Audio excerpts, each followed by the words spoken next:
Virtual warriors sorry vulgar warriors. இவர் தான் என்னோட 3வது புருஷன். ஆனா இவருக்கு எனக்கு இப்பதான் ஃபர்ஸ்ட் டைம் கல்யாணம் ஆயிருது. அதுக்கப்புறம் வந்து இந்த எனக்கு இதுக்கு முன்னாடி கல்யாணம் ஆனது வந்து ஒரு சீரியல் ஆச்சு, தென்றல் வந்து என்னை தொடும். அதுக்கு முன்னாடி கல்யாணம் ஆனது அம்மன் தாய் படத்துல கல்யாணம் ஆச்சு. ஸோ ஆஸ் பர் நம்ம records of the TVK warriors sorry vulgar warriors இது வந்து 3வது கல்யாணம். அண்ட் மூஞ்சி முறைகளுக்கு கூடயாப்பா வித்தியாசம் தெரியாது. இதே மாதிரி எலெக்ஷன் டைம்ல போய் நீங்க வாட்டில் வேற எதுலையும் போய் ஊதி விட்டு வந்துடுறாங்க. கரெக்டாக மரக்கூதியில் போய் ஊதிட்டு வாங்க, அப்புறம் உங்க தலைவருக்கு டெபாசிட் இல்லாமல் போயிட போகுது.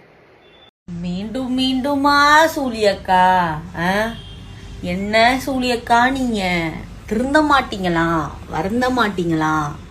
அவர் தான் என்னோட 3வது புருஷன் அப்படின்னு சொல்லி கழுக்குன்னு ஒரு சிரிப்பு சிரிக்கிறீங்க. நீங்க என்ன நினைச்சிட்டு இருக்கீங்க? நீங்க வந்து எங்களுக்கு பதிலடி கொடுக்குறேன்னு நினைச்சிட்டு இருக்கீங்களா? பதிலடி கொடுக்குறோம் நம்ம அப்படின்னு நினைச்சிட்டு இருக்கீங்களா? இல்ல, நீங்க உங்களே செல்ஃப் டேமேஜ் பண்ணிட்டு இருக்கீங்க. நீங்க வந்து நீங்க பதிலடி கொடுக்கல, ஓகேவா? நீங்க உங்களே நீங்க டேமேஜ் பண்ணிட்டு இருக்கீங்க.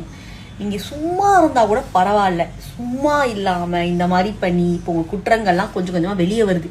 கிட்னிலாம் திருடி இருக்கீங்களாமே நீங்க? கிட்னி திருடுறவங்கள கூட்டணி வச்சிருக்கீங்களா? என்ன சூலியக்கா, நான் கூட உங்களை ஜல்லிக்கட்டு போராளி வீர மங்கையெல்லாம் நினைச்சிட்டு இருந்தேன். பார்த்தா ஆர்கன் தெஃப்ட்லாம் இன்வால்வ் ஆயிருக்கீங்க. அதை பத்தியே கொஞ்சம் சொல்லுங்க.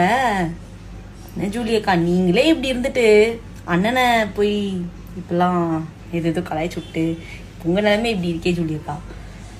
சும்மா இருங்க ஜூலியக்கா, ப்ளீஸ்க்கா.